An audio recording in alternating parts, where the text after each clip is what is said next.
billahi minasyaitonir rajim. Bismillahirrahmanirrahim. Assalamualaikum warahmatullahi wabarakatuh. Alhamdulillahirabbil alamin.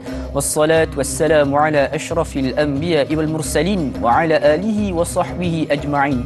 Allahumma iftah alaina hikmataka وانشر علينا من خزائن رحمتك يا أرحم الراحمين رب اشرح لي صدري ويسر لي أمري واحلل عقدة من لساني يفقه قولي اللهم فقهنا في الدين وعلمنا التأويل واهدنا إلى صراطك المستقيم صراط الذين أنعمت عليهم من النبيين والصديقين والشهداء والصالحين وحسن أولئك رفيقا يا أرحم الراحمين سبحانك لا علم لنا إلا ما علمتنا إنك أنت العليم الحكيم آمين يا رب العالمين. Apa khabar sidang penonton sekalian? Selamat pagi, sabahul khair, good morning diucapkan kepada sahabat-sahabat, rakan-rakan, saudara-saudara penonton setia rancangan soal jawab agama nombor 1 di Malaysia, tak lain dan tak bukan Tanyalah Ustaz biar tahu jangan keliru. Alhamdulillah, seperti biasa pertama-tamanya kita panjatkan kesyukuran kita kepada Allah Subhanahu Wa Taala sebab dengan izin Allah Subhanahu Wa Taala kita masih lagi boleh bernafas, boleh bergerak, boleh melakukan setiap aktiviti yang kita jalankan pada hari ini. Semuanya atas izin Allah Subhanahu Wa Taala, tidak lain dan tidak bukan. Inilah peluang untuk kita sama-sama untuk mengumpul pahala agar menjadi saksi yang terbaik apabila kita berhadapan dengan Allah Subhanahu Wa Taala di yaumul akhirat kelak, insya-Allah. Jadi saudara sekalian, seperti biasa bertemu lagi kita di episod 22 Mei 2023 bersamaan dengan 2 Zulkaadah 1444 Hijrah, hari Isnin, dan juga sudah semestinya ramai daripada kita pada saat ini sedang mempersiapkan diri kita untuk ke tempat kerja, mungkin juga yang sedang mempersiapkan anak-anak untuk ke sekolah. Mudah-mudahan Allah SWT mempermudahkan dan juga melancarkan setiap pekerjaan yang kita nak laksanakan pada pagi ini sehinggalah ke malam harinya, insya-Allah. Seperti biasa sidang penonton sekalian, di rancangan Tanyalah Ustaz biar tahu jangan keliru, kita membawakan topik-topik yang cukup menarik untuk sama-sama kita bincangkan, dan insya-Allah pada pagi ini menerusi silibus hadis dan amalan, kita akan sama-sama membincangkan topik berkaitan dengan mencela syaitan. Adakah kita dibenarkan untuk mencela ataupun memaki syaitan ni? Ini yang kita nak bincangkan pada pagi ini, dan juga insya-Allah setiap soalan-soalan yang diajukan oleh sahabat-sahabat sekalian akan dijawab oleh ahli panel kita yang tidak asing lagi, siapa lagi, tidak lain tidak bukan yang berbahagia Al-Fadil Ustaz Firdaus Subhi kita. Assalamualaikum Ustaz. Waalaikumsalam warahmatullahi wabarakatuh. Segok Ustaz pagi ini dengan kopi Azhar. Masya-Allah. InsyaAllah Ustaz. Jadi sidang penonton sekalian, seperti biasa ada sebarang soalan yang ingin diajukan kepada kami, seperti biasa boleh terus berhubung dengan kami di talian 1800881677 ataupun menerusi Facebook kami di Tanyalah Ustaz TV3. InsyaAllah soalan-soalan yang menarik, soalan-soalan yang penting, kita akan sama-sama dapatkan jawapannya daripada yang berbahagia Al-Fadil Ustaz Firdaus Subhi kita, insyaAllah. Jadi sebagai permulaannya seperti biasalah, di dalam silibus hadis dan amalan ini kita nak sama-sama mengetahui apakah hadis yang kita nak bincangkan pada pagi ini. Jadi tanpa membuang masa lagi, saya serahkan majlis ini kepada yang berbahagia Al-Fadil Ustaz kita. Silakan Ustaz. Assalamualaikum warahmatullahi wabarakatuh. Assalamualaikum. Alhamdulillahi wa kafa salatan wa salaman daimaini mutalazimaini ala habibina al-Mustafa wa ala khatimihim wa akramihim wa ashrafihim habibillah wa habibina wa syafi'ina Muhammadin sallallahu alaihi wasallam wa ala alihi wa sahbihi ajma'in, thumma amma ba'd. Terima kasih Da'i Luqman, seterusnya kepada seluruh kru-kru rancangan Tanyalah Ustaz, para penonton, tuan-tuan dan puan-puan yang dikasihi dan dirahmati oleh Allah Subhanahu Wa Taala. Alhamdulillah, pada pagi ini kita dapat sekali lagi bersama-sama di dalam rancangan Tanyalah Ustaz biar tahu jangan keliru. Dan topik yang akan kita bicarakan pada pagi ini berkaitan tentang hadis yang diriwayatkan oleh Imam Abi Daud daripada Abi Tamimah, di mana dalam hadis tersebut menceritakan ada seorang lelaki yang datang bertemu ataupun berada di belakang radifan Nabi sallallahu alaihi wasallam, sedang menunggang ketika itu berada di belakang baginda sallallahu alaihi wasallam, dan tiba-tiba ada satu kenderaan yang lalu, tunggangan yang lalu ketika itu, dan kemudian tunggangan tersebut tersungkur. Lantas ketika itu disebut tanpa secara spontan, disebut oleh lelaki tersebut ataupun sahabat Nabi tadi, dia kata apa? Ta'itha syaitan, celaka betul syaitan. Ya, bahasanya lebih kurang begitu, binasalah wahai syaitan. Nampak kita kata bagus dengan ucapan tersebut. Bila sebut sahaja binasa akan syaitan, itu nak memberikan gambaran memanglah kerana syaitan ini adalah merupakan makhluk Allah Subhanahu wa taala yang kita selalu sebut, a'udzubillahi minasyaitanirrajim, aku berlindung dengan Allah daripada syaitan yang direjam. Waktu ketika itu baginda sallallahu alaihi wasallam mendengar ucapan daripada lelaki tersebut, lantas Rasulullah sallallahu alaihi wasallam pun berkata, la takul kadzalik, janganlah kamu berkata dalam keadaan demikian. Idza qulta dzalik, jika sekiranya kamu berkata demikian, ta'azama hatta yakuna mithlal bait, maka ketika itu syaitan akan menjadi lebih besar. Digambarkan besarnya seumpama sebuah rumah. Mungkin bait itu boleh juga disebut sebagai istana, tapi sebuah bangunan yang begitu besar hasil daripada ucapan daripada sahabat Nabi sallallahu alaihi wasallam tadi dengan berkata celaka ataupun binasalah syaitan. Kemudian apa yang Rasulullah anjurkan? Waktu itu Rasulullah sallallahu alaihi wasallam pun anjurkan, walakin akan tetapi ketika itu bila kita lakukan demikian, syaitan pun berkata biquwwati. Syaitan kata dengan sebab kamu menyebut demikian, ia memberikan kekuatan pada aku ini sehingga akulah yang menyebabkan kenderaan tersebut tersungkur. Jadi saat ketika itu Rasulullah kata, walakin kul, akan tetapi katakanlah olehmu bismillah, dengan nama Allah Subhanahu wa taala yang maha besar. Lantas ketika itu wa in qulta dzalik, jika sekiranya kamu berkata demikian, tasaghara syaitan, syaitan itu akan menjadi kecil, hatta yakuna mithla dzubab, sehingga dia menjadi seumpama seekor lalat. Begitulah berkaitan tentang perbincangan kita pada pagi ini, iaitulah mencela syaitan. Ya, mudah-mudahan hadis ini yang akan kita kupas pada pagi ini akan memberikan beberapa pencerahan-pencerahan terbaik untuk kita bimbing diri kita dan bimbing masyarakat agar berhati-hati dalam kita berkata-kata, kerana kesannya begitu besar dalam kehidupan kita sebagai seorang yang beriman kepada Allah Subhanahu wa taala. Maka kerana itu kita temui dalam sebuah hadis riwayat daripada Imam Al-Bukhari dan juga Imam Muslim, muttafaqun alaih. Rasulullah sallallahu alaihi wasallam bersabda, "Man kana yu'minu billahi wal yaumil akhir falyakul khaira aw liyasmut." Barang siapa yang beriman dengan Allah dan hari akhirat, maka hendaklah dia berkata dengan perkataan-perkataan yang baik.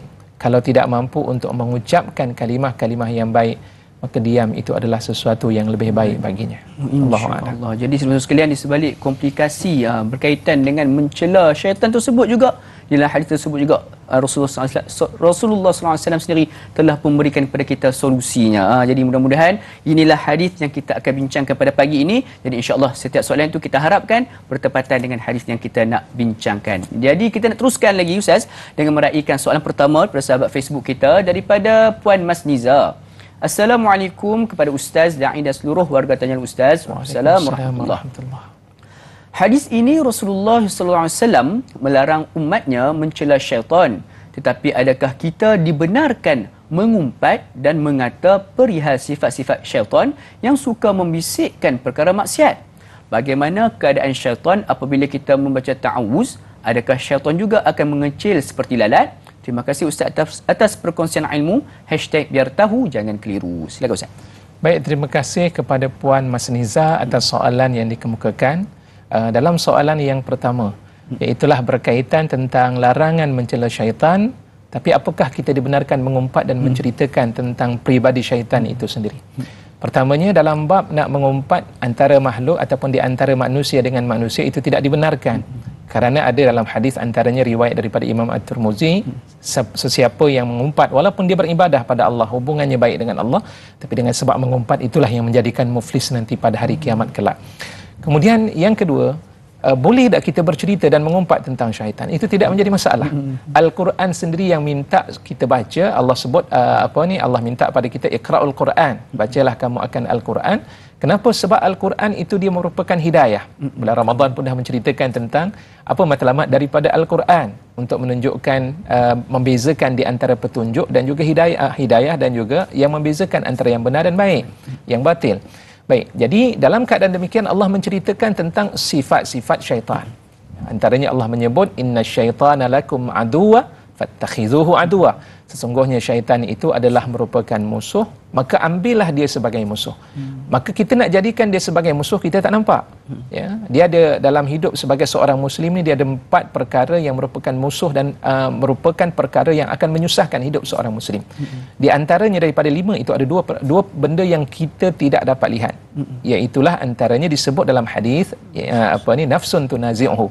Nafsu yang ada pada diri kita, kita tak nampak, kita tak boleh tahan nafsu sebab benda tersebut dia tak nampak.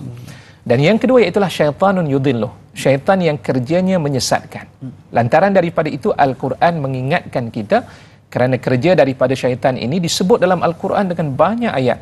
Antaranya apa yang syaitan janji pada Allah Subhanahu Wa Taala dalam surah An-Nisa ayat 119 sebagai contohnya.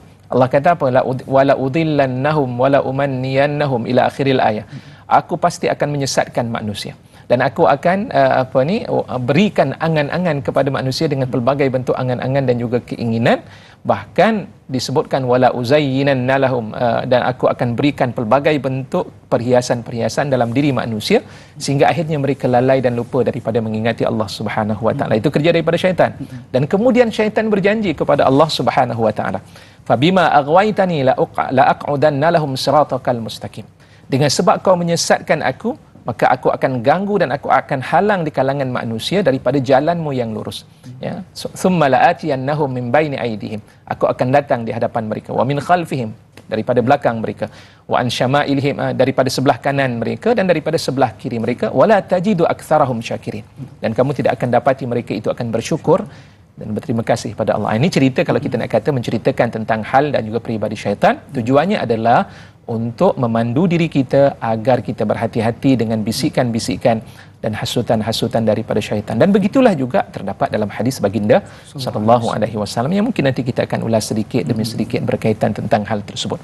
Kemudian perkara yang kedua, bagaimana keadaan syaitan apabila kita membaca ta'awuz? Adakah syaitan juga akan mengecil seperti lalat?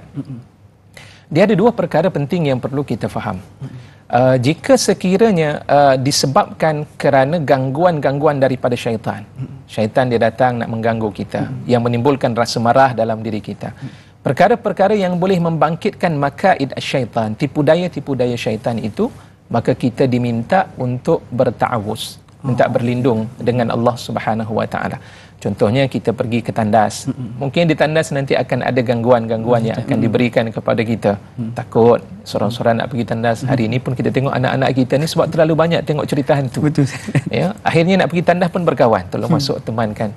Terasa. Lantas disebut Rasulullah dalam adab dalam kitab Al-Azkar Imam Nawawi.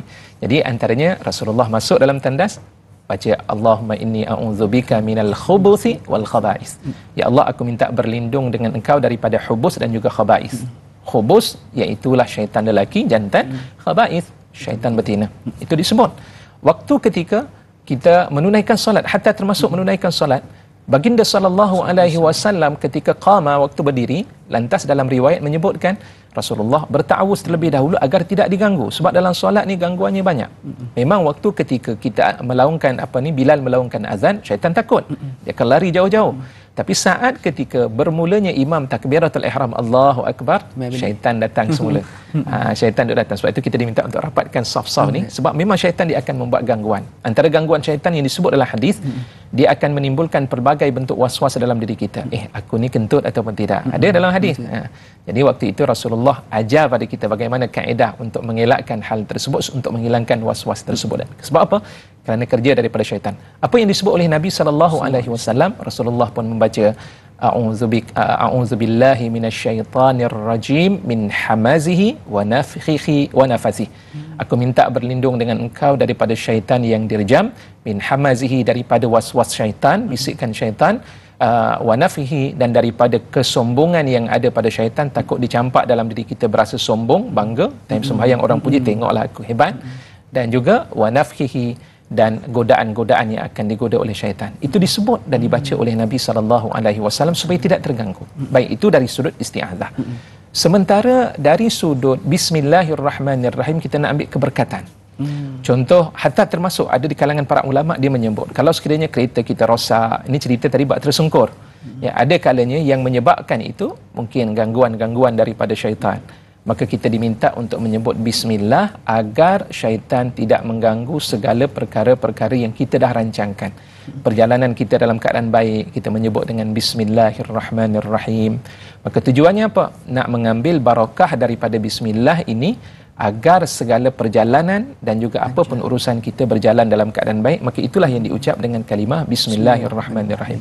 Sebab waktu itu sahabat tadi dia melihat seorang sedang berkenderaan dalam perjalanan, tiba-tiba tersungkur akan kenderaan tersebut. Mungkin kalau dalam bahasa sekarang kita dah tak naik kuda dah, kita tak naik unta, tapi mungkin kita menunggang motor, kita menaiki basikal, mungkin kita menaiki kenderaan kereta dan sebagainya, lori dan sebagainya. Jangan lupa untuk menyebut kalimah bismillahirrahmanirrahim. Mungkin aksiden itu penyebabnya adalah daripada syaitan. Lantas bila mana seseorang nampak terus sebut, kita duk marah. Sebab hari ini kadang-kadang kita tengok dalam viral, kita marahkan orang yang melanggar dengan bahasa mungkin bukan pada celaka syaitan, celaka macam-macam bahasa yang kita keluar daripada kita. Maka dengan sebab itulah dia akan menyebabkan berlaku sesuatu perkara yang lebih buruk daripada itu. Allahu Akbar. Jadi nak melakukan apa sahaja pun pastikan kita memulakan dua kalimah ini, ta'awuz dan juga basmalah. Jadi mudah-mudahan bermanfaat untuk kita semua. Jadi sedang tu sekalian banyak lagi kita akan bualkan, bincangkan berkaitan dengan topik kita mencela syaitan. Namun sebelum itu kita berhenti berehat sejenak. Jangan kemana-mana, teruskan kekal bersama kami. Tanya Ustaz biar tahu dan keliru kembali sebentar sahaja lagi, insya-Allah.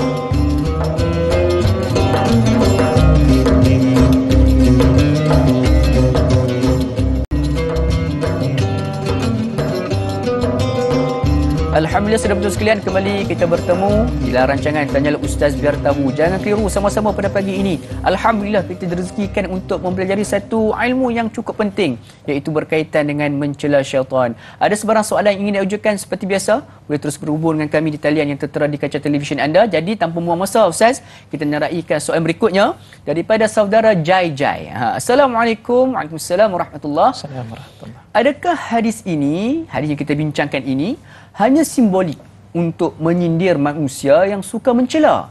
Apabila seseorang mencela, syaitan dalam dirinya lebih berkuasa dari imannya. Adakah hadis ini juga ingin menyatakan bahawa orang beriman takkan mencela, melaknat atau mencarut? Mohon pencerahan Ustaz. #biar tahu jangan keliru. Terima kasih. Silakan Ustaz. Baik, terima kasih Jai Jai atas soalan tersebut. Jadi apakah hadis ini simbolik untuk menyatakan tentang sindiran kepada manusia agar jangan mencela? Jika kita perhatikan, boleh saja kita nak mengatakan hadis ini ada kaitan dari sudut berhati-hati. Dia bukan simbolik hanya sekadar pada jangan mencela orang lain. Walaupun hadis itu ditujukan kepada syaitan, celaan pada syaitan, tapi ada juga maksud yang tersirat daripada hadis tersebut supaya kita berhati-hati dalam kita berbicara dan dalam kita bercakap. Sebab apa? Kerana perbicaraan lidah yang kita tuturkan itu dia ada kaitan dan juga kesan kepada anggota badan yang lain. Ada dalam sebuah hadis Nabi SAW, di setiap pagi seluruh anggota badan kita ini dia akan memberikan nasihat kepada lidah. Dia kata apa? Ayyuhal lisan, wahai lidah, ittaqillah, bertakwalah kamu kepada Allah. Ini istaqamta istaqamna, wa ini waja'ta i'wajajta. Dalam hadis itu Rasulullah mengatakan i'wajajna, dalam hadis itu Rasulullah kata apa? Rasulullah mengatakan anggota badan akan bagi nasihat kepada lidah. Dia kata, wahai lidah, bertakwalah kamu kepada Allah. Jika kamu berada dalam keadaan istiqamah, patuh dengan perintah Allah, maknanya menyebut perkataan-perkataan yang mengingatkan pada Allah Subhanahu Wa Taala dan perkataan yang baik, maka kami juga akan berada dalam keadaan istiqamah. Anggota badan akan menjadi baik dan patuh. Tetapi jika sekiranya mulut kamu ini terpesong, i'wajajta, ya, bengkok, artinya kamu terpesong daripada mengingati Allah, perkataan-perkataan yang dimurkai oleh Allah Subhanahu Wa Taala yang kamu tuturkan, maka ketika itu anggota badan juga akan terpesong. Kita akan jadi baik, mulut kita bermula daripada ucapan yang datang daripada mulut kita. Dan kita akan menjadi manusia yang lupa kepada Allah, jauh daripada Allah bila kita sudah membiasakan lidah kita ini dengan percakapan-percakapan yang kotor. Apatah lagi berkaitan dengan mencela. Kerana ada dalam hadis yang lain Rasulullah SAW berkata, laisal mu'min bil-ta'an wala bil-la'an wala fahishan walal badhi, atau kama qala Nabi sallallahu alaihi wasallam, bukanlah seorang mukmin itu mereka yang hidupnya ta'an, suka untuk membuat tuduhan-tuduhan, dan bukanlah orang yang mukmin itu la'an, mereka yang suka untuk mencela dan juga mencaci maki. dan juga bukanlah dia itu bercakap dengan perkataan fahish, perkataan-perkataan yang kotor, porno dan sebagainya lah, bahasa-bahasa yang kotor yang dituturkan, walal badzi, dan juga perkataan-perkataan yang tidak ada makna dan tidak ada nilaian qimah indal Islam, di sisi Islam itu sendiri, apatah lagi di sisi Allah Subhanahu wa taala. Maka itu bukan sifat bagi orang-orang yang beriman kepada Allah Subhanahu wa taala. Maka dalam hadis ini juga menyatakan, hadis tersebut tadi mengajar pada kita bahawa agar kita berhati-hati dalam mengucapkan dan menuturkan sesuatu perkataan, apatah lagi perkataan yang keluar itu adalah merupakan celaan-celaan dan perkataan-perkataan yang kotor. Allahu Akbar. Jadi ini satu peringatan untuk kita semua Sinatul sekalian, untuk jaga apa saja kita lafazkan melalui lidah kita. Kalau perkataan baik, insya-Allah tubuh badan kita juga akan bergerak seiringan dengan perkara kebaikan tersebut. Jadi mudah-mudahan memberikan satu teguran untuk kita sama-sama memperbaiki cara percakapan kita, insya-Allah. Jadi Ustaz, kita beralih dengan soalan berikutnya Ustaz. Jadi pada Sirna. Assalamualaikum Ustaz Firdaus Subhi dan penonton setia tanya Ustaz. Assalamualaikum warahmatullahi. Soalan saya, adakah pernah berlaku Nabi Muhammad sallallahu alaihi wasallam melaknat atau mencela syaitan? Mohon penjelasan. Terima kasih. Silakan Ustaz. Baik, terima kasih kepada Puan Sirna Shima. Sirna. Baik. Atas soalan yang dikemukakan. Jadi adakah pernah berlaku Nabi Muhammad sallallahu alaihi wasallam mencela syaitan? Baik, sebelum kita nak sebut jawab tu, Al-Quran sendiri pun sebut. Antaranya dalam surah An-Nisa ayat 16, Allah sebut apa? La'anahullah. Allah laknat ke atas syaitan. Ya. Di antaranya juga Allah menyebut wa inna alaikal la'nata, ya, dan ke atas engkau itu juga laknat daripada Allah Subhanahu wa taala. Ada disebut oleh Allah dalam Al-Quran. Pertama, Al-Quran menyebut hal yang demikian. Dan yang kedua, pernah satu ketika Baginda sallallahu alaihi wasallam seperti yang disebutkan oleh Abi Zar ataupun Abi Darda radhiyallahu anhu. Waktu itu dia melihat dan mendengar Rasulullah sedang berdiri, tiba-tiba Rasulullah ta'awuz billah, menyebut a'udzubillah, isti'adzah, a'udzubillahi minasyaitanir rajim, dan kemudian Rasulullah sallallahu alaihi wasallam pun menyebut al'anukallah bila'natillahi tammah, ya, al'anukallah bila'natillahi tammah, aku melaknat, al'anuka bila'natillahi tammah, aku melaknat engkau dengan laknat Allah Subhanahu wa taala yang sempurna. 3 kali baginda sallallahu alaihi wasallam menyebut perkataan tersebut dan didengari oleh sahabat Nabi sallallahu alaihi wasallam. Jadi bila begitu sahabat-sahabat tertanya-tanya, kenapa kamu menyebut demikian? Waktu itu rupanya ada gangguan di hadapan baginda sallallahu alaihi wasallam, dan waktu itu Rasulullah menyebut dengan perkataan sedemikian rupa. Maka bila ditanya, ada tak Rasulullah sallallahu alaihi wasallam melaknat syaitan? Jawapannya ada. Kenapa kita nak laknat syaitan? Di saat ketika syaitan membuat gangguan-gangguan kepada kita. Cuma jangan sampai kita kata laknatullah ala syaitan tadi, melaknat Allah, Allah melaknat ke atas syaitan itu hanya sekadar itu. Tapi mestilah diiringi dengan al-isti'adzah. Kita minta berlindung daripada Allah kerana gangguan-gangguan yang dilakukan oleh syaitan kepada kita ketika itu. Ya. Jadi dia ada dia punya cara-cara. Kalau kita ni dia ada situasi-situasi tertentu yang kita boleh untuk mencela. Tetapi yang penting Ustaz katakan juga, kena juga seiringkan juga dengan ta'awuz ataupun a'udzubillahi minasyaitanir rajim tersebut. Jadi insya-Allah mudah-mudahan terjawab soalan daripada Sirna. Kita nak beralih dengan soalan berikutnya dengan meraihkan pemanggil talian Ustaz. Assalamualaikum, siapa talian? Waalaikumsalam warahmatullahi wabarakatuh. Dari Luqman dan Ustaz Muhammad Firdaus Subhi. Saya Umar Abdul Majid dari Felda Cini Timur 3, Pekan Pahang. Assalamualaikum Ustaz dan Waalaikumsalam warahmatullahi wabarakatuh. Apa khabar Tuan Umar? Alhamdulillah, saya sehat. Ustaz dan Da'i sehat, ya. Alhamdulillah. Silakan dengan soalan yang berkualiti pada pagi ini, insya-Allah. Silakan. Insya-Allah kalau berkualiti lah Da'i. Jadi soalan saya begini Ustaz. Kita ni kalau kita lakukan satu-satu, contohnya lah kita bila kita sembahyang, kita ni kadang-kadang masa itulah nak ingat semua-semua yang hilang kunci letak kat mana semua ingat. Jadi apabila macam itu kita menganggap ini mesti syaitan yang ganggu ni. Syaitan ni dia tak pernah marah dengan kita Ustaz. Dia ajakkan dia apa ke semua, dia tak pernah marah. Dia secara lembut, secara halus bisikkan dia kepada kita. Jadi apabila kita tak khusyuk dalam semua ibadah apa yang kita lakukan, kita tak ikhlas. Jadi apakah boleh kita menuduh atau mengatakan bahawa ini adalah hasutan syaitan 100% ataupun kesalahan daripada hawa nafsu kita sendiri ke, atau bagaimana ke Ustaz dengan apa yang kita lakukan tapi kita lakukan tidak ikhlas, tidak khusyuk dalam semua ibadah yang kita lakukan? Apakah boleh kita menuduh ini adalah hasutan syaitan, kerana syaitan ini dia tak nak kita jadi baik. Syaitan ini dia dah pernah masuk syurga Ustaz, kita tak pernah lagi. Jadi kita harap, kita nak sangat supaya dia tidak mengganggu amal ibadah kita, supaya kita boleh masuk ke syurga bagaimana dia pernah masuk dulu. Itu soalan saya Ustaz dan Da'i. Terima kasih banyak Ustaz dan Da'i. Assalamualaikum. Waalaikumsalam warahmatullahi wabarakatuh. Seperti biasa, soalan yang cukup menarik daripada Tuan Haji Omar kita berkaitan dengan boleh tak kita nak salahkan satu parti pada syaitan Ustaz? Silakan Ustaz. Baik, terima kasih kepada Haji Omar atas soalan yang sentiasa tidak jemu untuk mengajukan soalan-soalan di dalam rancangan Tanya Jawab Ustaz, biar tahu jangan keliru ini. Cuma dalam soalan tersebut, apakah kita nak salahkan kepada syaitan 100%? Orang Arab kata miyah bil miyah. Yang 100% ni kita bagi kepada syaitan, nah kerja daripada engkaulah yang menyebabkan aku tidak dapat menunaikan solat dalam keadaan khusyuk sehingga tidak mampu untuk meraih kejayaan orang yang beriman yang Allah sebut dalam surah Al-Mu'minun, ya qad aflahal mu'minun alladzina hum fi salatihim khashi'un. Sesungguhnya telah berjaya orang yang beriman, mereka yang ketika menunaikan solat berada dalam keadaan khusyuk. Maka apa jawapannya? Tidaklah 100%, tapi gangguan itu ada daripada syaitan. Banyak penyebab-penyebab yang menyebabkan berlakunya ketidakkhusyukan kita ketika menunaikan solat. Dia banyak penyebabnya, sebab dalam hidup manusia ni ujiannya pun pelbagai. Maka sebab itu saya tertarik dengan catatan juga yang telah dinyatakan oleh Syekh Said Hawa rahimahullah ketika beliau meringkaskan kitab Ihya Ulumuddin yang sekarang ni alhamdulillah sedang berjalan perbincangannya oleh Syekh Ali Jumaah hafizahullah. Jadi di antaranya apa yang disebutkan, ada 6 perkara utama yang menyebabkan solat kita ini tidak khusyuk.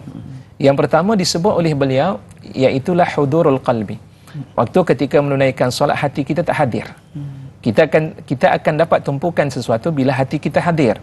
Kenapa kita menanti-nantikan seronok cerita yang akan datang? Sebab hati kita hadir. Kadang-kadang ada orang dia beli kenderaan kita tak dapat ni. Bila nak dapat, kata dealer kata nanti 2 hari lagi kamu akan dapat. Apa yang dibayangkan setiap hari duk terbayang dan terfikir. Sebab apa? Hati terikat dan terpaut. Dan begitulah kita nak letakkan dalam solat ni, letakkan pautan kita kepada solat dengan melihat kelebihan-kelebihan yang ada pada solat tersebut. Yang kedua disebut dengan nama at-tafahum. Bila kita menunaikan sesuatu ataupun melaksanakan sesuatu tanpa kefahaman, kita tidak mungkin dapat memfokuskan apa yang kita ingin baca. Begitulah juga dalam solat. Surah Abah dalam bahasa Inggeris, tak pandai baca bahasa Inggeris ni, tak seronok. Ya, nak juga baca surah Abah dalam bahasa Melayu. Kalau yang minat dalam bahasa Arab, nak juga baca teks di dalam bahasa Arab kerana dia menimbulkan khusyukan. Sebab apa? Faham. Maka begitulah dalam solat, di saat ketika kita mengucapkan ucapan-ucapan yang kita baca, kefahaman itu penting. Kemudian naik pada peringkat yang ketiga yang disebut dengan nama at-ta'zim. Kena ada sifat untuk mengagungkan dan membesarkan Allah. Dan ada 2 ciri utama. Yang pertama, kita kena lihat bahawa Allah itu maha agung dan besar. Apa buktinya? Dalam Al-Quran Allah menceritakan bukti-buktinya. Dan yang kedua, ciri nak mentakzimkan Allah dengan melihat betapa kerdil dan hinanya diri kita sebagai seorang hamba kepada Allah Subhanahu wa taala, barulah timbul rasa untuk mentakzim dan mengagungkan Allah Subhanahu wa taala. Naik pada peringkat yang keempat yang disebut dengan nama al-mahabah. Al-mahabah ni maksudnya apa? Rasa timbul rasa takut kita kepada Allah.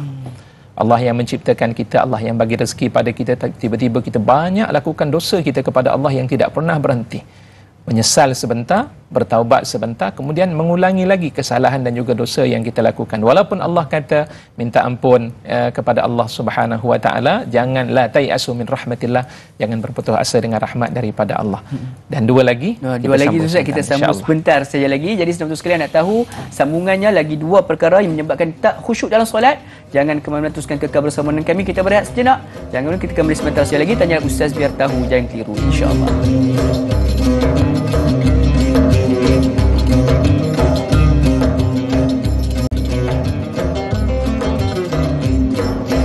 Alhamdulillah, saudara sekalian, kembali kita bertemu dalam rancangan Tanyalah Ustaz biar tahu jangan keliru. Sama-sama kita bincangkan topik berkaitan dengan mencela syaitan. Jadi sebelum mana kita berhenti berehat sebentar tadi, Ustaz berkongsi dengan kita 4 daripada 6. Kenapa kita sukar untuk dapat khusyuk di dalam solat? Dan juga saya recall balik 1 sehingga ke 4 itu, iaitu yang pertama tak hadir hati dalam solat, yang keduanya tak faham bacaan dalam solat, yang ketiganya sebab kita tak membesarkan Allah dalam solat, dan juga yang keempatnya kita tak timbul rasa takut kepada Allah sewaktu mana kita solat. Jadi kita nak tahu 2 lagi, kenapa Ustaz kita payah nak dapat khusyuk dalam solat, Ustaz? Silakan.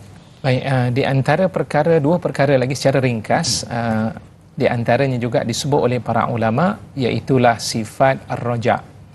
Raja', bukan makrojak dah, tapi maksud raja' ni kita mengharap. Kita mengharap kepada Allah Subhanahu wa taala akan sesuatu. Dan sebab itu dalam surah Al-Fatihah Allah ajar, iyyaka na'budu wa iyyaka nasta'in. Akan engkau kami beribadah padamu ya Allah, dan jangan lupa untuk mohon pertolongan dengan Allah. Itulah yang disebut sebagai permohonan dan harapan kita ini kepada Allah, dengan kita berdoa dan memohon pertolongan agar Allah membantu supaya kita dapat menunaikan ibadah solat dalam keadaan terbaik. Dan ini yang diajar oleh Nabi SAW kepada Muaz ibn Jabal.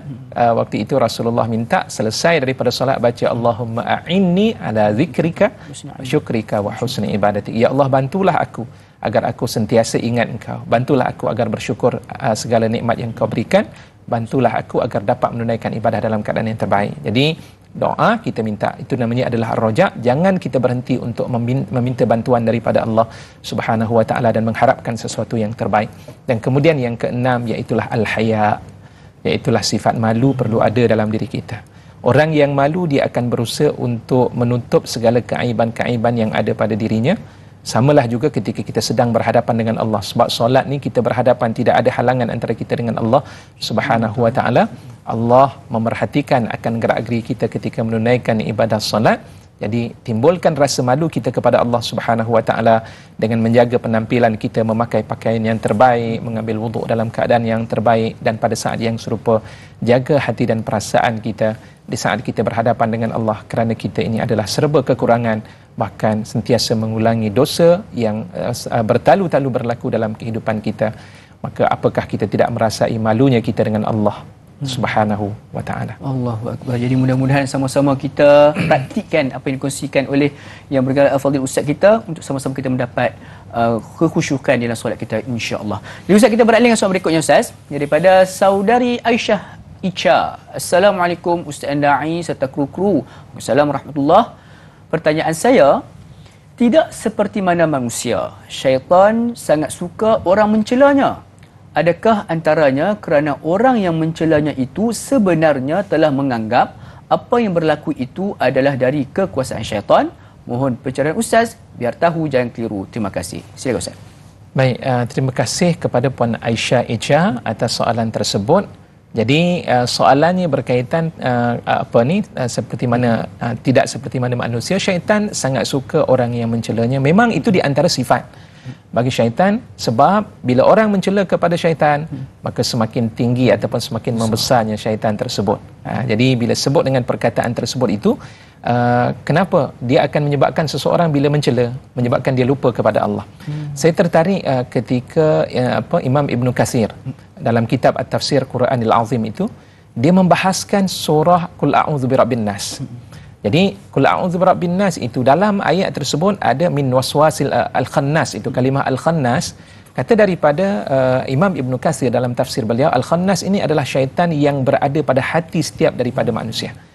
Dan sebab itu kita minta berlindung kepada Allah agar syaitan yang berada pada hati kita yang namanya khannas itu tidak mengganggu kita di saat ketika kita sedang beribadah kepada Allah Subhanahu wa taala, yang pertama. Dan yang kedua, untuk mengelakkan diri kita ini daripada lalai dan leka daripada tidak mengingati Allah Subhanahu wa taala. Semakin kita leka daripada mengingati Allah, semakin seronoknya syaitan. Sebab syaitanlah yang akan memberikan nasihat dan bisikan.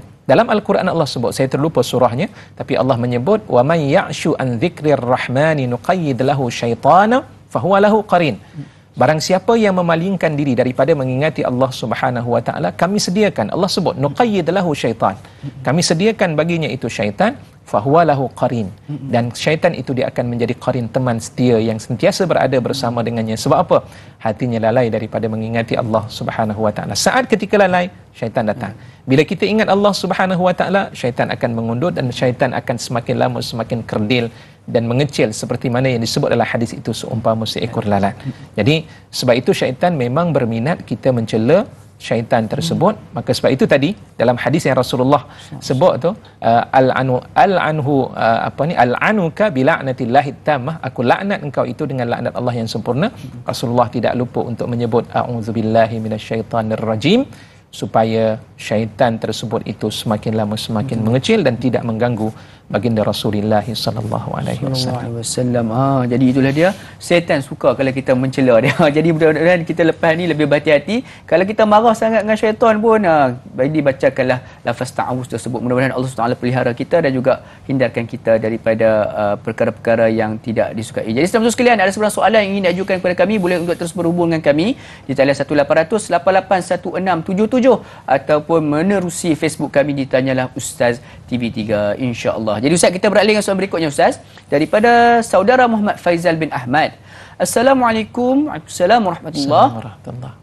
Hadis ini jelas melarang kita dari mengeluarkan perkataan kotor atau makian walau dengan syaitan sekalipun, apalagi sesama Islam.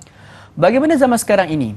Kanak-kanak dan remaja yang mana mencarut sudah sebati dalam percakapan seharian mereka. Contohnya celaka, bodoh dan bermacam-macam perkataan yang tak sanggup kita dengar. Siapakah harus dipersalahkan dalam hal ini? Mohon pencerahan Ustaz.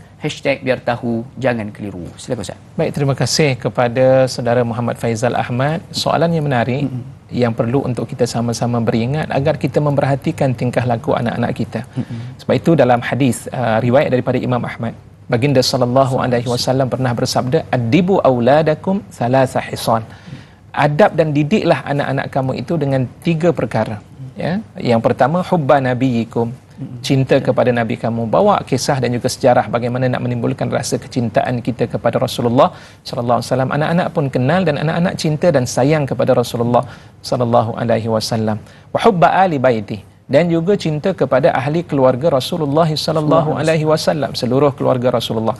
Tidak hanya terbatas dengan keluarga daripada kalangan Sayyidina Ali radhiyallahu anhu, ya, tetapi sebaliknya lebih daripada itu keluarga, iaitu isteri-isteri baginda Rasulullah sallallahu alaihi wasallam dan seluruh yang berkait dengan kehidupan baginda sallallahu alaihi wasallam itu adalah keluarga Rasulullah sallallahu alaihi wasallam. Dan kemudian yang ketiga, tilawatul Quran, dengan cara mengajar anak-anak ini membaca Al-Quranul Karim.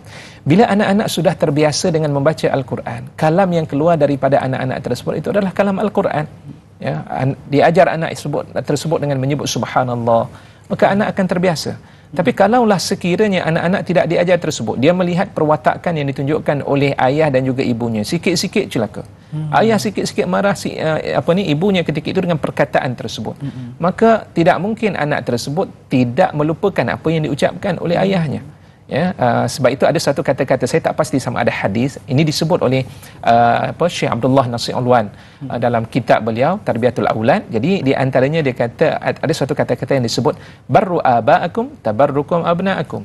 Buat baiklah kepada bapa kamu, nanti anak kamu akan mengikut. Artinya yang memberikan maksud dalam hal demikian itu, bila kita melakukan perkataan ucapan kita ini yang kita tuturkan kepada anak kita dengan ucapan yang baik, maka si anak akan mengikut apa yang kita tuturkan.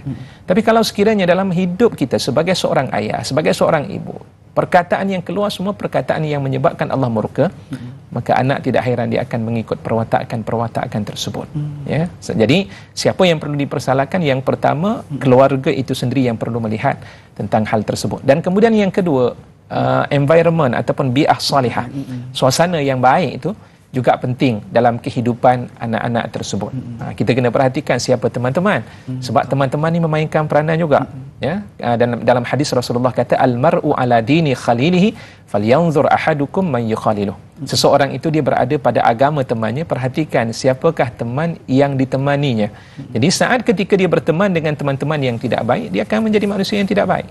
Tapi kalau sekiranya dia berteman dengan rakan-rakan, teman-teman yang baik, latar belakangnya, dia tanya anak kita kawan di mana, duduk di mana kawannya dan sebagainya, dan lihat kehidupannya baik, alhamdulillah, insya-Allah anak tersebut juga akan menjadi anak yang baik.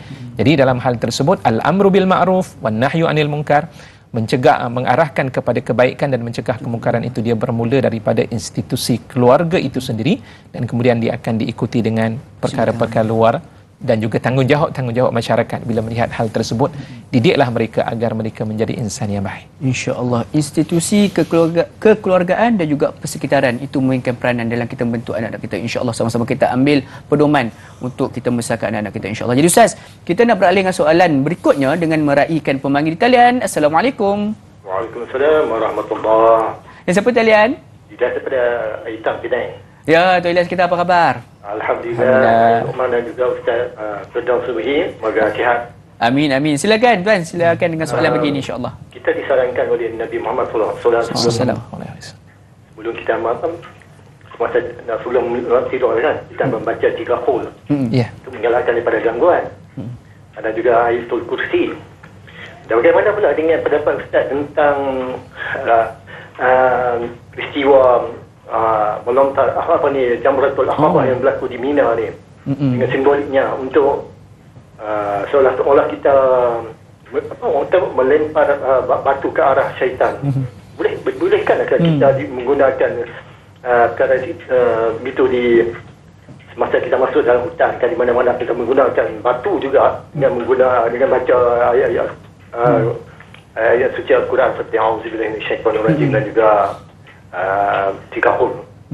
Kita bicara pada Ustaz. Terima kasih Tuan Ilyas. Assalamualaikum. Sama-sama. Assalamualaikum warahmatullahi wabarakatuh. Terima kasih Tuan Ilyas. Satu soalan berkaitan dengan situasi ni, tak lama lagi Ustaz, orang akan melontar jamrah sebagainya ni.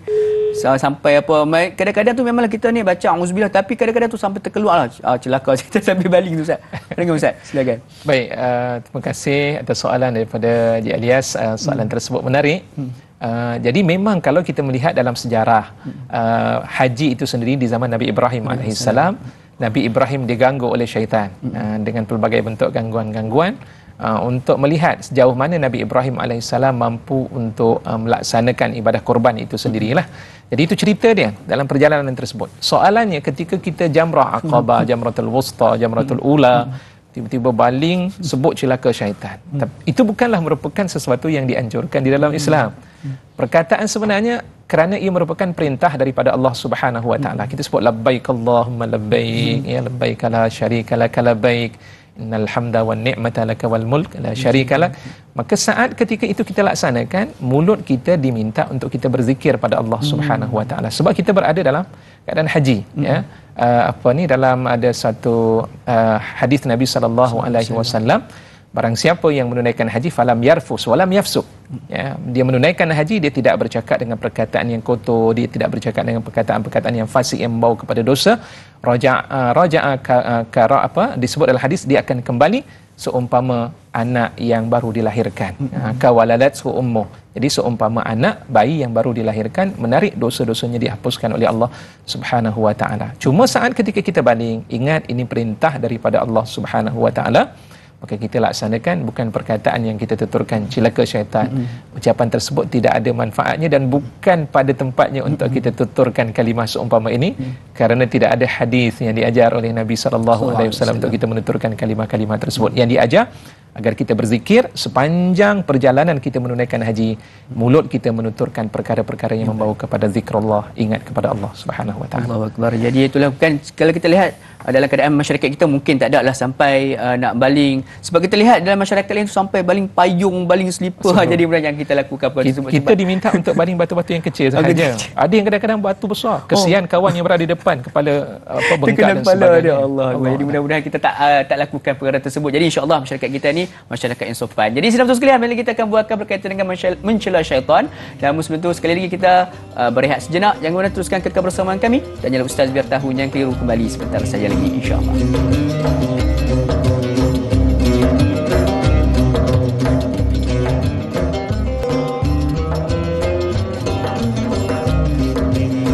Alhamdulillah saudara sekalian, kembali kita bertemu pada pagi ini, sama-sama kita mengambil ilmu berkaitan dengan mencela syaitan menerusi silibus hadis dan amalan kita di rancangan Tanyalah Ustaz Biar Tahu Jangan Keliru. Mudah-mudahan di sepanjang tempoh perbincangan kita pada pagi ini kita mendapat satu ilmu dan juga amalan-amalan yang kita boleh sama-sama amalkan dalam kehidupan kita, insya-Allah. Jadi jom kita beralih dengan soalan berikutnya Ustaz. Di dalam rancangan Tanyalah Ustaz ini dengan meraihkan soalan daripada Puan Laila Dila Rosa. Assalamualaikum Ustaz Da'i. Waalaikumsalam warahmatullahi. Bagaimanakah jika kita menyebut syaitan laknatullah atau hasutan syaitan itu ianya dikira mencela syaitan? Apa pula hukum di dalam Islam jika kita mencela syaitan sama ada sengaja atau tidak sengaja? Mohon pencerahan. Terima kasih Ustaz. Biar tahu jangan keliru. Silakan Ustaz. Baik, terima kasih kepada Puan Laila Dila Rosa. Ya, di antara ya betul. Di antara salah seorang kita punya peminat di dalam rancangan Tanyalah Ustaz. Terima kasih atas soalan yang dikemukakan. Soalannya menarik. Bagaimana jika kita menyebut syaitan laknatullah ataupun hasutan syaitan itu ianya dikira mencela syaitan. Jadi kalimah tersebut telah pun dijawab dalam pertemuan ataupun di dalam siri tadi. Sebelum daripada itu Allah menyebut sendiri di dalam Al-Quran la'anahullah, ya, dan itulah Allah menyatakan Allah melaknat ke atasnya. Cuma kita kena faham bila sebut laknatullah ni apa maksudnya. Bahasa kita kadang-kadang kita tak faham. Laknatullah artinya Allah menjauhkan daripada rahmat Allah Subhanahu Wa Taala, menjauhkan diri seseorang, dan juga Allah membuang itrad, maksudnya buang akan seseorang itu daripada mendapat rahmat dan kasih sayang daripada Allah, dan itulah yang berlaku kepada syaitan itu sendiri. Menyebut kalimah laknatullah. Jadi dalam keadaan demikian, apakah itu dikira sebagai mencela syaitan? Ia disebut mencela syaitan dan tidak salah mencela atas sebab gangguan-gangguan yang berlaku. Di saat ketika syaitan mengganggu, celaka sungguh syaitan, tapi jangan lupa untuk isti'azah. Ala kulli hal, dalam apa juga keadaan, jangan lupa untuk isti'azah seperti mana yang telah pun disebutkan dalam hadis tadi, bagaimana Rasulullah SAW berhadapan dengan syaitan yang mengganggu di hadapannya ketika itu. Rasulullah kata, al-anu bila'natillah, al'anuka bila'natillah, aku melaknat engkau dengan laknat daripada Allah at-tammah yang sempurna. Dan kemudian sebelum daripada itu Rasulullah menyebut a'udzubillahi minasyaitanir rajim, aku berlindung dengan Allah daripada syaitan yang direjam sebanyak 3 kali. Jadi soal dalam hal demikian boleh, tapi diiringi dengan perkataan isti'azah sebagai mengelakkan kita daripada gangguan-gangguan, was-was dan juga godaan-godaan syaitan itu sendiri. InsyaAllah, yang penting perlu diiringi dengan lafaz ta'awuz. Mudah-mudahan terjawab soalan tersebut. Kita beralih dengan soalan berikutnya insyaAllah daripada Puan Masrifah Nur Jama'in. Assalamualaikum Ustaz Da'i serta semua kru Tanyalah Ustaz. Waalaikumsalam warahmatullahi. Bagaimana ada yang menyalahkan syaitan kerana terjerumus dengan maksiat disebabkan terpedaya dengan bisikannya? Adakah ini juga termasuk mencela syaitan? Mohon pencerahan Ustaz. Terima kasih. Biar tahu jangan keliru. Ustaz. Baik, terima kasih kepada Puan Masrifah Nur Jama'in. Soalan yang menarik juga, apakah seseorang itu terjerumus dengan maksiat kerana salahkan syaitan, kerana salahnya daripada ataupun gangguan daripada syaitan, maka kita pun duk mencela syaitan tersebut. Banyak sebab-sebab yang menyebabkan kita terjerumus kepada maksiat. Antaranya disebabkan kerana lemahnya iman yang ada pada diri ini, disebabkan kita tidak meletakkan diri kita pada posisi orang yang beriman kepada Allah Subhanahu Wa Taala. Allah sebut dalam Al-Quranul Karim, innas salata tanha 'anil fahsya'i wal munkar. Sesungguhnya solat itu didapat mencegah daripada perkara fahsya, perkara-perkara yang berdosa, yang kotor, dan juga kemungkaran-kemungkaran. Tapi solat tidak dijaga, tiba-tiba kita salahkan syaitan. Sedangkan kita yang tidak melakukan perbuatan tersebut dan kita salahkan syaitan, itu sesuatu perkara yang tidak betul dan juga tidak tepat. Memanglah syaitan itu dia kerjanya, dia akan sentiasa mencari jalan untuk mengganggu. Waktu saat ketika tidak menunaikan solat, memang syaitan datang dan syaitan akan memberikan gangguan. Tak apa, Allah tu Maha Pengampun, tak buat pun tak apa, nanti Allah tak maafkan. Yang penting beriman pada Allah Subhanahu Wa Taala. Itu godaan daripada syaitan tersebut. Tapi ala kulli hal, walau bagaimanapun, hakikatnya dia datang daripada diri kita. Kalau kita tidak usahakan, maka kita tidak akan mampu untuk mengubah sesuatu perkara-perkara yang sedang kita lakukan dosa, melainkan dengan cara kita beristighfar dan bertaubat kepada Allah Subhanahu Wa Taala. Dan sebab itu dianjurkan setiap kali kita menunaikan solat, kita diminta untuk beristighfar kepada Allah salasan, sebanyak 3 kali dalam hadis riwayat. Lebih daripada itu pun tidak menjadi masalah, tapi 3 kali itu diajar. Kenapa? Sebagai salah satu tanda untuk supaya kita sentiasa beristighfar kita kepada Allah, mohon ampun pada Allah atas kesalahan dan maksiat yang kita lakukan. Sebab apa? Kerana setiap anak Adam itu khatta'un, wa khairul khatta'in at-tawwabun. Setiap anak Adam itu, mereka ini adalah orang yang banyak melakukan kesalahan, dan setiap orang yang melakukan kesalahan sebaik-baiknya adalah dengan bertaubat kepada Allah Subhanahu wa taala. Kerana itulah Allah akan mengampunkan dan memaafkan dosa-dosa yang dilakukan. InsyaAllah. Teringat satu tagline kita dulu, Ustaz. Kita jaga kita. Jadi kita kena mulakan daripada kita terlebih dahulu. Pastikan kita sama-sama bersedia untuk memperkuatkan iman kita. Mudah-mudahan syaitan pun tak mampu untuk menggoda kita, insya-Allah. Jadi mudah-mudahan terjawab soalan tersebut. Jadi Ustaz, untuk soalan berikutnya kita nak raikan sekali lagi pemanggil talian. Assalamualaikum. Siapa di talian? Waalaikumsalam warahmatullahi wabarakatuh. Daniel Luqman dan Ustaz. Okey, soalan siapa ni dan Ustaz? Dan silakan Haji Ismail. Apakah kesan pada iman seseorang yang sering mencela syaitan dalam kehidupan sehariannya? Oh, insya-Allah. Terima kasih. Terima kasih. Assalamualaikum warahmatullahi wabarakatuh. Waalaikumsalam. Terima kasih Tuan Ismail kita. Satu soalan yang simple, ringkas. Kesan sekiranya kita suka mencela syaitan, Ustaz, kepada iman kita. Silakan. Baik, terima kasih kepada Haji Ismail atas soalan yang dikemukakan. Apakah kesan sekiranya kita sentiasa mencela syaitan? Pertama, mulut adalah merupakan salah satu sebab yang boleh membawa kebaikan, dan mulut juga adalah merupakan sebab yang boleh membawa kepada kejahatan ataupun keburukan dalam hidup kita. Dan saya telah pun jelaskan tadi dalam hadis riwayat daripada Imam Bukhari dan juga Imam Muslim, muttafaqun alaih. Di antara ciri orang yang beriman kepada Allah Subhanahu wa taala, falyakul khaira aw liyasmut, berkatalah dengan perkataan-perkataan yang baik ataupun diam. Dan apakah tidak dibenarkan sama sekali untuk kita bercakap dengan perkataan-perkataan yang tidak baik? Tidak. Ada masanya dibenarkan. Contohnya dalam bab mengumpat. Ada perkara-perkara yang dibenarkan seperti mana yang dicatatkan oleh Imam An-Nawawi rahimahullah.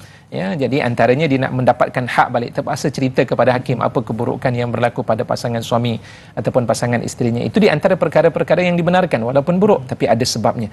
Dan begitulah juga kepada syaitan. Kita nak cakap celaka syaitan ni sebab apa?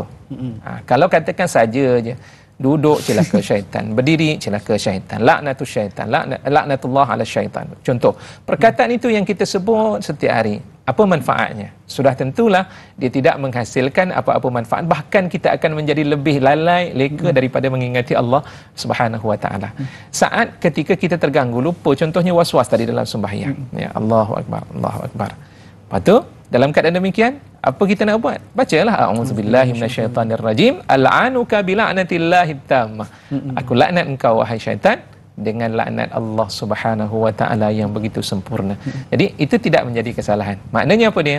Kita tidak diajar untuk sentiasa melaknat syaitan di mana sahaja kita berada, tapi kita diajar fazkurullaha zikran katsira.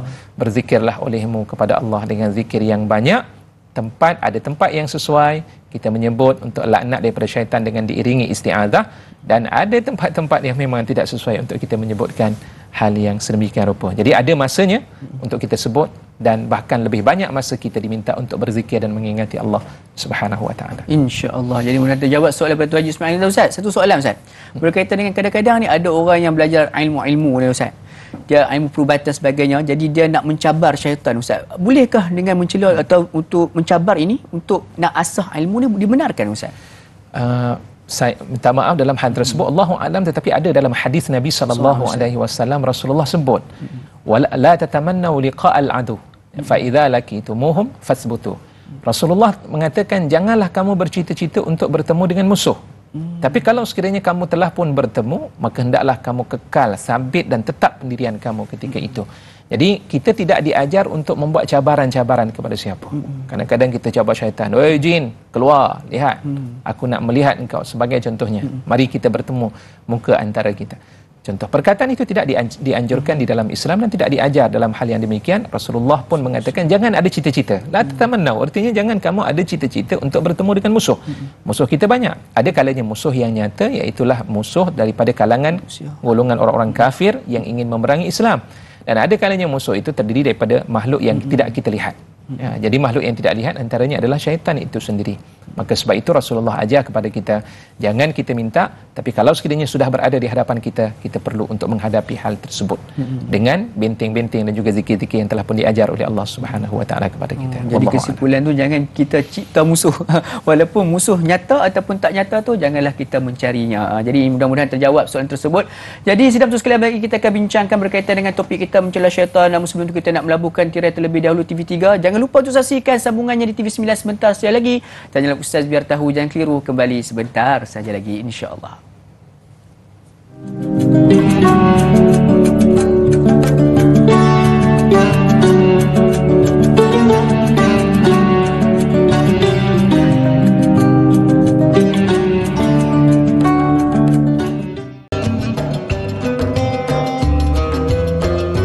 Alhamdulillah, sedang betul sekalian, kembali kita bertemu pada pagi ini dalam rancangan Tanyalah Ustaz Biar Tahu. Jangan keliru menerusi TV9 dekat di hati. Alhamdulillah, kita masih lagi direzekikan oleh Allah Subhanahu Taala untuk sama-sama kita mengambil salah satu ilmu yang mahal, iaitu berkaitan dengan mencela syaitan. Adakah dibenarkan ataupun tidak? Alhamdulillah, banyak sudah pun kita diskusikan sepanjang tempoh kita bersiaran pada pagi ini. Mudah-mudahan memberikan pedoman dan juga panduan untuk kita di dalam kita berhadapan di dalam situasi apabila kita menerima satu ujian. Adakah kita dibenarkan ataupun tidak untuk mencela? Ada yang dibenarkan, namun ada juga perlu kita iringikan di dalam celaan tersebut, iaitu dengan membaca lafaz ta'awuz. Jadi insya-Allah kita nak teruskan lagi perbincangan kita pada pagi ini dengan meraihkan soalan berikutnya daripada Puan Intan Zurina Abdul Razak.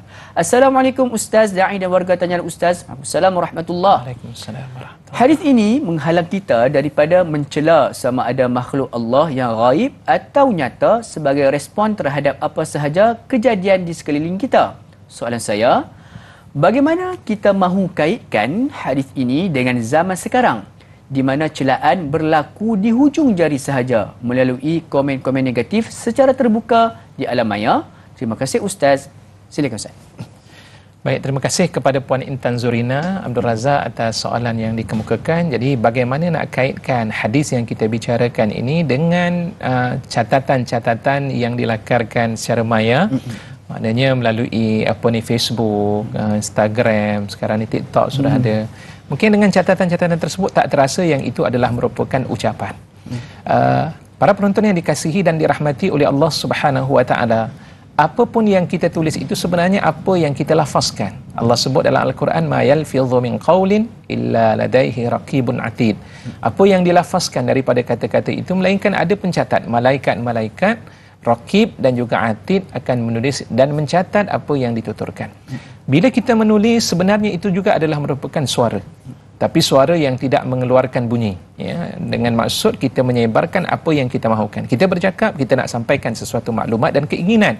Samalah juga dengan menulis, hakikatnya kita ingin menyampaikan sesuatu apa yang terbuku dalam hati kita, dalam perasaan kita. Dan saat ketika kita menulis, hakikatnya kita sedang meraih sama ada dosa ataupun pahala di sisi Allah Subhanahu Wa Taala. Kalau tulisan-tulisan yang ditulis itu adalah tulisan dan catatan-catatan yang berkaitan tentang kebencian, umpatan, perkataan yang tidak baik, maka tetap akan ada catatan-catatan buruk di sisi Allah Subhanahu Wa Taala, disebabkan perkataan ataupun tulisan-tulisan yang dituturkan.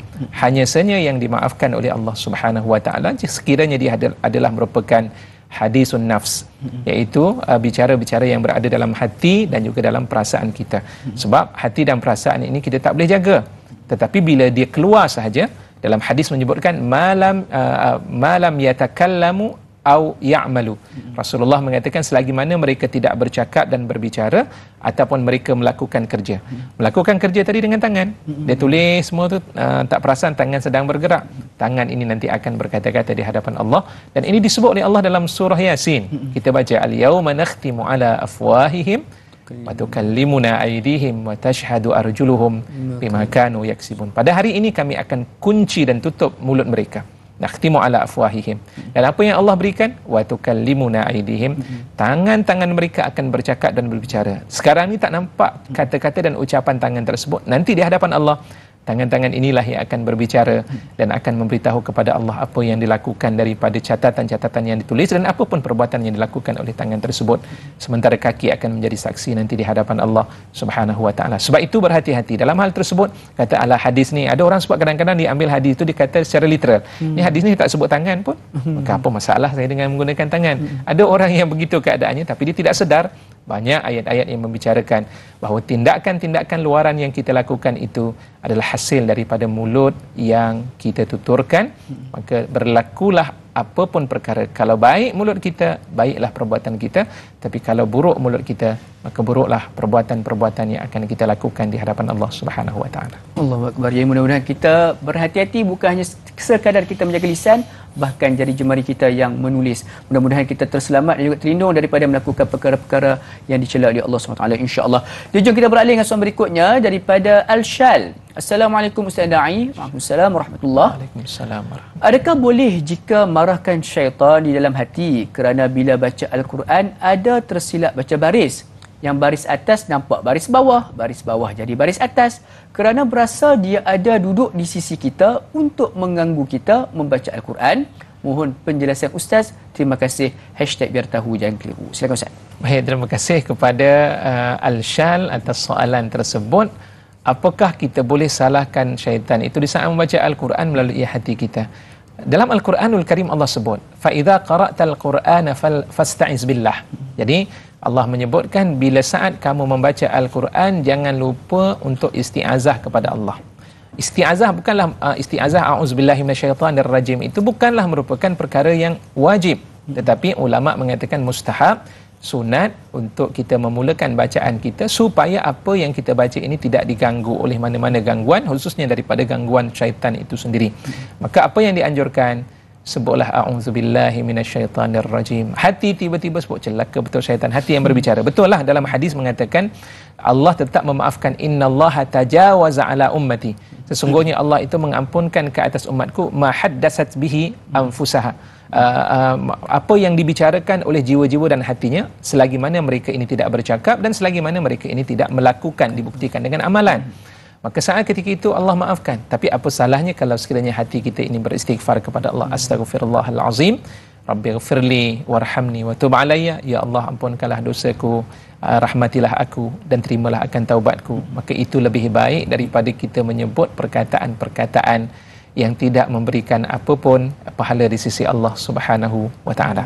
Jadi kalau katakan tadi disebut celaka, dalam hati perkataan tersebutlah laknat syaitan, celaka syaitan dan sebagainya, itu memanglah dia tidak bermasalah. Tetapi paling tidak jangan kita jadikan ia sebagai ucapan-ucapan biasa, tapi latih dengan hati kita ini sentiasa berzikir dan menyebut nama-nama Allah Subhanahu wa taala. Itu lebih baik untuk menjadikan bacaan kita tepat, bacaan kita betul dan bacaan kita ini diterima oleh Allah Subhanahu wa taala. Insya-Allah, jom sama-sama kita amalkan, kita latih hati kita ni untuk berzikir pada Allah daripada kita melakukan ataupun mencela syaitan itu sendiri, insya-Allah.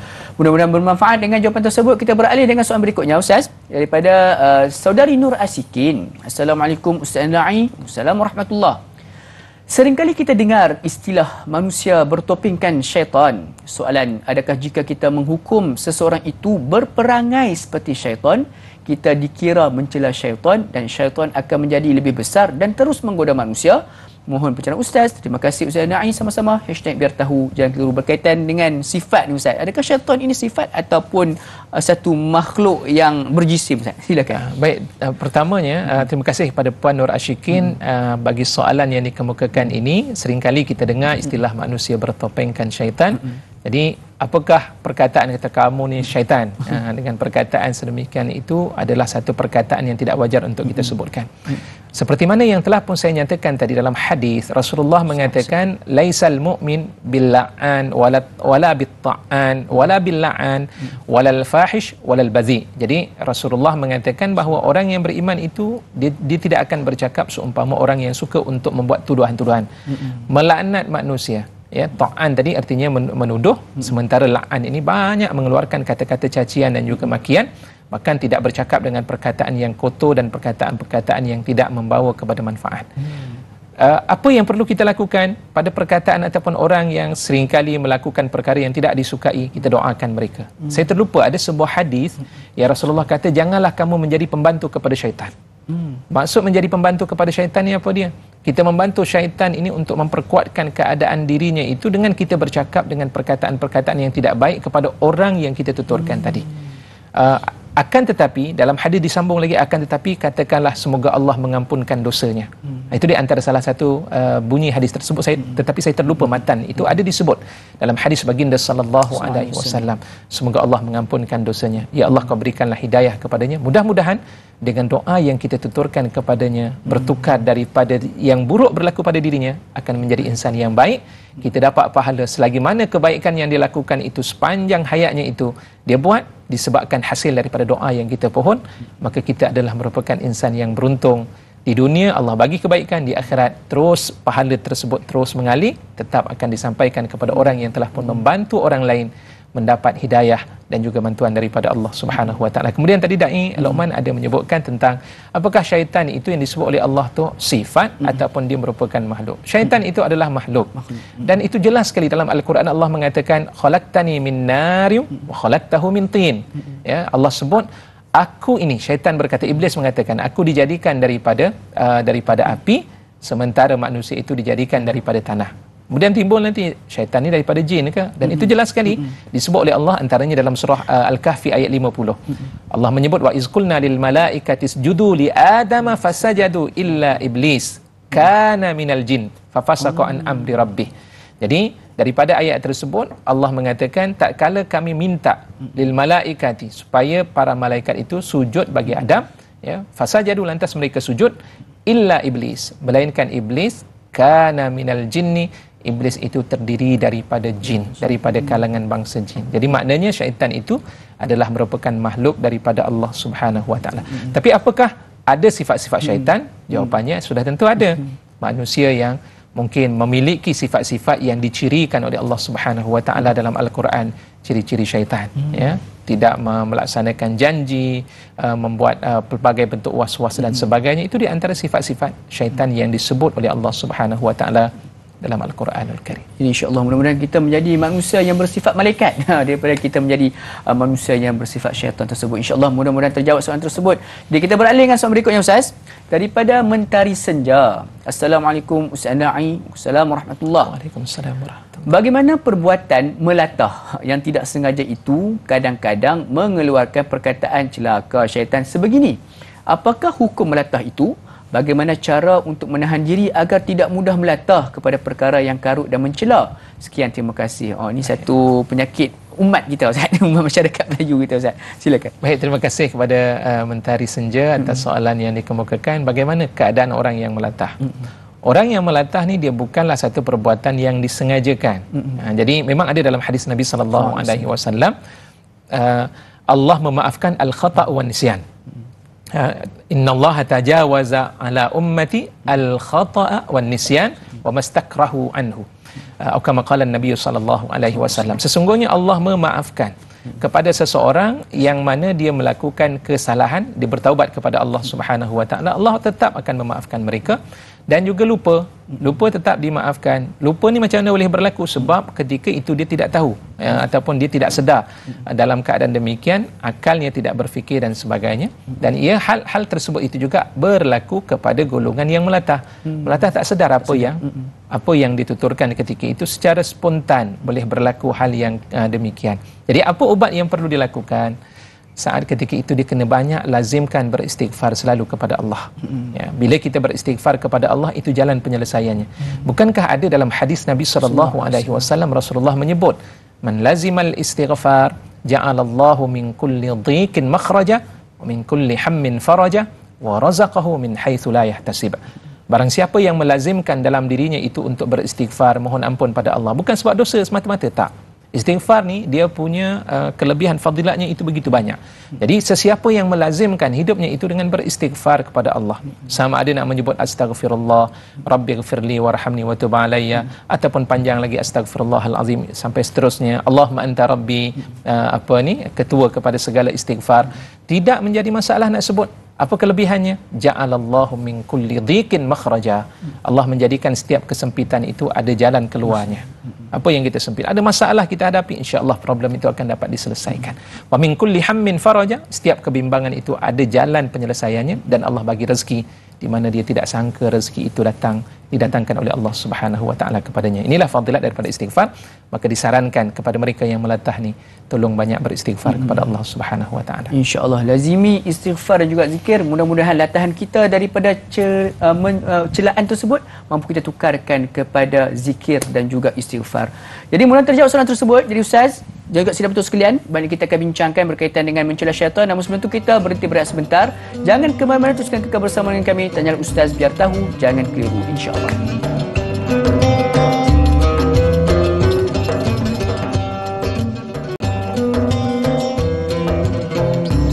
Alhamdulillah, sedang betul sekalian, kembali kita bertemu dalam rancangan Tanyalah Ustaz Biar Tahu, Jangan Keliru. Sama-sama kita mengambil pedoman dan juga nasihat di sebalik tajuk yang kita bincangkan berkaitan dengan mencela syaitan. Jadi kita sudah pun berada di segmen terakhir untuk episod pada kali ini. Di Ustaz, untuk soalan berikutnya Ustaz, saya terima satu soalan daripada sahabat saya Ustaz. Dia bertanya, Assalamualaikum Ustaz.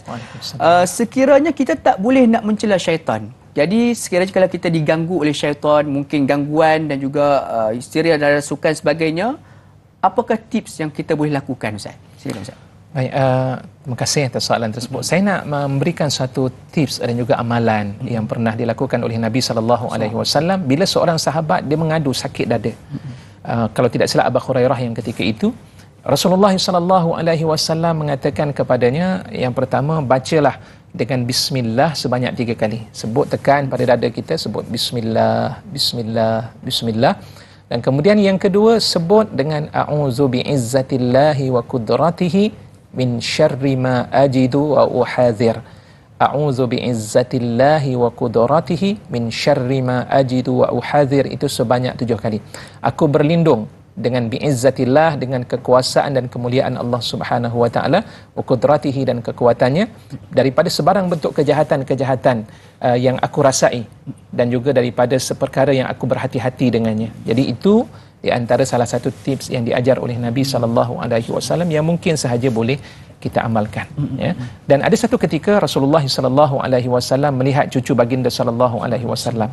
Waktu itu Rasulullah kata, u'idhukuma, 2 orang cucu, Hasan dan juga Husain radhiyallahu anhuma, u'idhukuma, aku minta berlindung, aku melindungkan kau berdua itu bi kalimatillahi tammah min syarri ma dalam hadis tersebut, aku melindungi engkau itu daripada kalimahmu ya Allah yang sempurna, dari min syaitanin wa hammah, daripada syaitan dan daripada hammah, binatang-binatang yang berbisa, wa min kulli ainin lammah, dan daripada setiap pandangan mata yang mencaci dan memaki. Kadang-kadang orang tak bercakap tapi mata memandang, dan mata itu memberikan kesan kepada apa yang dia lihat. Itu boleh juga berlaku demikian. Itu dilakukan oleh Nabi SAW. Boleh diamalkan akan amalan tersebut untuk menjaga dan memelihara keluarga kita dan juga diri kita. Ini yang dinamakan sebagai juga penyakit ain dulu Ustaz. Ya. Jadi insya-Allah mudah-mudahan terjawab soalan tersebut dan juga memberi solusi kepada kita berdasarkan tips yang dikongsikan oleh Al-Fadhil Ustaz sebentar tadi. Jadi Ustaz, kita beralih dengan soalan berikutnya Ustaz.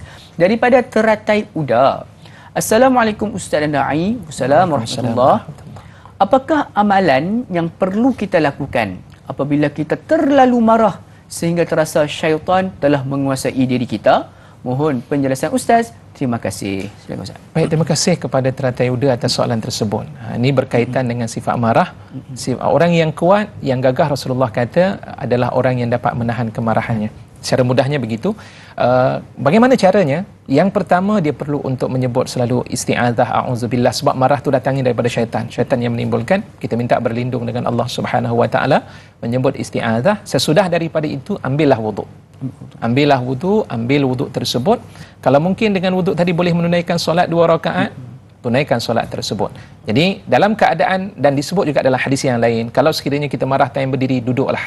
Kalau sekiranya duduk masih lagi marah, berbaringlah, untuk mengelakkan daripada kita melakukan tindakan-tindakan di luar daripada di luar daripada kawalan kita itu sendiri. Maka sebab itu Rasulullah ajar demikian. Yang penting kemarahan tersebut insya-Allah akan dapat dikurangkan dan semakin berkurangan dengan tindakan-tindakan yang kita lakukan, insya-Allah. InsyaAllah. Jadi berwuduk, itulah the power of wuduk tu, untuk sama-sama kita amalkan bila mana kita berada dalam keadaan marah. Jadi Ustaz, untuk soalan berikutnya Ustaz, kita naikkan pemanggil talian. Assalamualaikum. Waalaikumsalam warahmatullahi. Ya, siapa talian? Azlin Sufian dari Peran. Ya, silakan Ibu Azlin kita. Assalamualaikum Ustaz. Waalaikumsalam Soalan warahmatullahi. saya, adakah kategori orang yang suka mencela syaitan ni sahabat syaitan? InsyaAllah. Sahabat syaitan. InsyaAllah. Terima kasih ya Ibu Azlin kita. Satu soalan menarik. Adakah dia dah mencela syaitan? Adakah juga dianggap sebagai sahabat kepada syaitan? Baik, terima kasih atas soalan yang dikemukakan oleh Puan Azlin. Jadi apakah orang yang suka untuk mencela syaitan ni disahabat kepada syaitan? Dia bukan dia membantu untuk syaitan itu menjadi kuat dalam kehidupannya. Jadi bila sebut ta'isa syaitan ni, cilaka syaitan, perkataan itu akan menyebabkan syaitan itu semakin besar. Bila syaitan semakin besar, dia akan bersama dalam kehidupannya dan dia akan menjadi qarin ataupun teman setia yang sentiasa berdamping dengannya. Disebabkan orang yang menyebut demikian, dia terlupa untuk mengingati Allah Subhanahu Wa Taala. Ada satu kenyataan yang menarik secara ringkasnya. Saya ingin menyebut ada satu kata-kata yang disebut oleh Imam Ibn Katsir dalam tafsir beliau. Dia kata apa? Wa fihi dilalatun, dalam surah Qul a'udzu birabbin nas, dia kata apa? Itu ada satu petanda dalam ayat tersebut, ala annal qalba mata zakarallah tasaghara syaitan wa ghulib wa illam yazkurillah ta'azama wa ghalab, ya. Jadi sesungguhnya hati itu bila dia mengingati Allah, tasaghara syaitan akan menjadi kecil dan dapat ditewaskan. Tapi jika sekiranya dia tidak menyebut dan mengingati Allah, ta'azama, semakin membesarnya syaitan, wa ghalaba, dan syaitan akan mengalahkan dirinya. Jadi sebab itu bila kita sebut demikian, tak ada zikrullah, tak ada isti'adzah, maka kita akan menjadikan dia lebih kuat dan akhirnya kita tidak dapat berpisah dengan syaitan itu sendiri. Itu kita takut tu jadi teman setia kepada syaitan pula. Allah Akbar. Jadi mudah-mudahan kita dilindungi oleh Allah SWT daripada menjadi sahabat setia kepada syaitan. Jadi untuk berikutnya Ustaz, kita ada lagi pemanggil talian. Assalamualaikum, siapa talian? Assalamualaikum warahmatullahi wabarakatuh, Dai. Ya. Saya Pak Robizan. Ya, Ibu Robizan, apa khabar? Robizan. Alhamdulillah baik. Silakan soalan pagi ini insya-Allah. Assalamualaikum Ustaz. Waalaikumsalam warahmatullahi. Saya nak tanya Ustaz, bagaimana kita jauhkan diri daripada syaitan, minta ada doa atau malam-malam boleh amalkan? InsyaAllah. Terima kasih Ibu. Sama-sama. Ya. Assalamualaikum. Assalamualaikum warahmatullahi wabarakatuh. Soalan berkaitan dengan cara untuk kita nak lindungi daripada syaitan Ustaz. Baik, terima kasih atas soalan tersebut. Ada tak cara untuk mengelakkan kita daripada syaitan? Antaranya sebut kita membaca Al-Quranul Karim. Surah Al-Baqarah di antara surah yang paling menarik.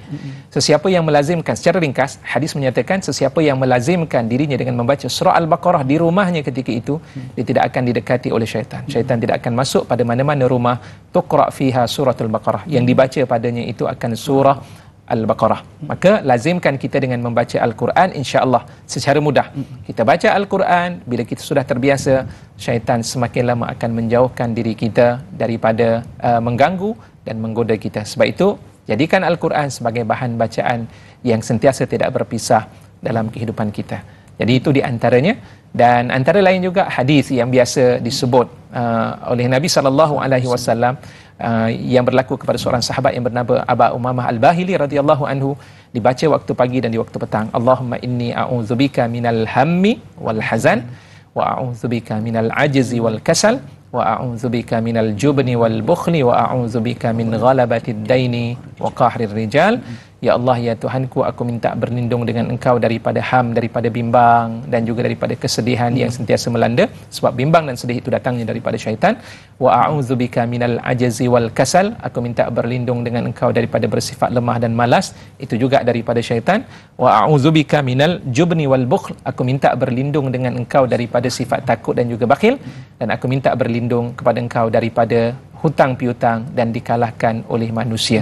Jadi semua itu di antara doa-doa yang terbaik yang boleh kita amalkan. Insya-Allah. Jadi mudah-mudahan memberikan jalan penyelesaian untuk kita semua, dan juga terima kasih kepada Ibu Robizan di atas soalan yang diajukan. Jadi Ustaz, kita sudah pun berada di penghujung rancangan Ustaz.